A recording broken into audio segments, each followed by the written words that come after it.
It's another Mate here with teacher Jenny. Join me for another topic. So this time we are going to change our way of discussion because some of my students are trying to request a video out of this because we have our performance task in which they are going to create their own problem on limit of a function in which this can be solved using a conjugate.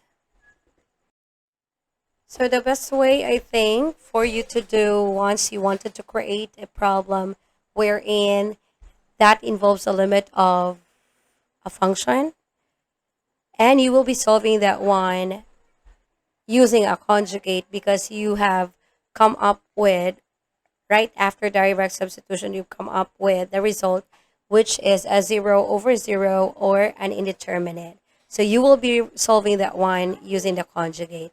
So what we are going to do is we are going to figure out, because once you say conjugate, normally our expression there or a function contains a binomial which is with a radical symbol.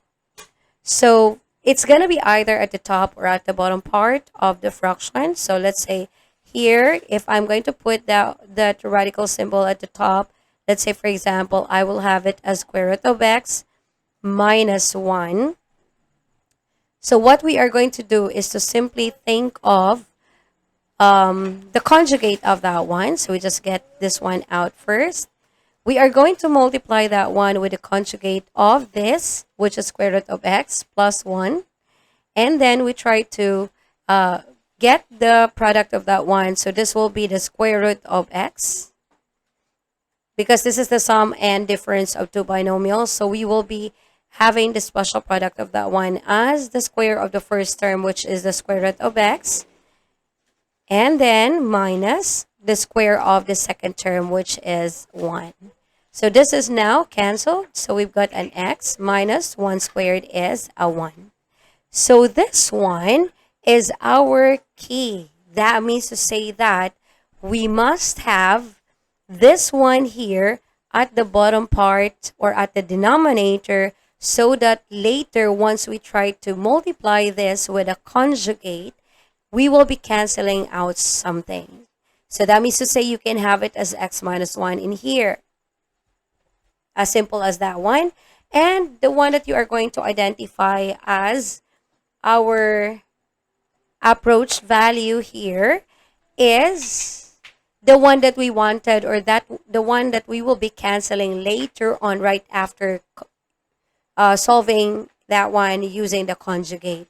So most likely what we will be canceling out later is this x minus 1 here.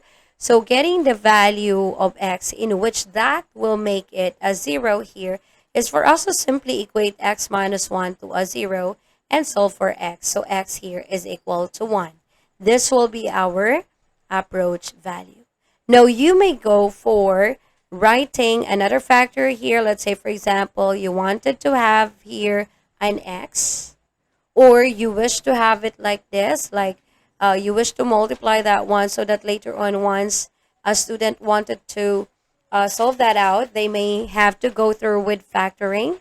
So we can have it as x squared minus an x here, and then our x still approaches 1.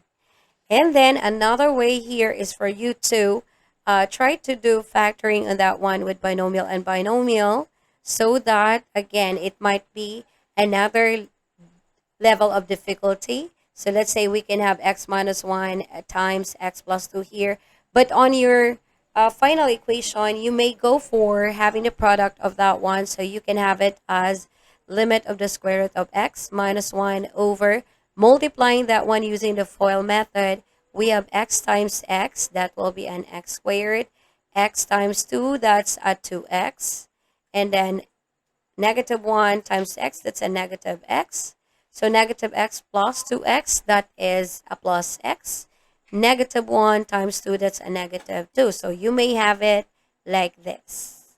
So again, basically what you are going to go through is to have first, identify first the binomial that contains a radical symbol, and then get the product of that one with a conjugate, and then you get your approach value using the result of multiplying the conjugate and the binomial that contains a radical symbol, because that will be canceled later on. And then voila, that will be your equation. So I hope this helps out in your problem in identifying or writing down your problems involving limits of functions that needs the conjugate for solving the limit. Okay? So I'll see you in my next video. So please do like and share this one. And always remember that you need to practice and practice more. That's the secret in math.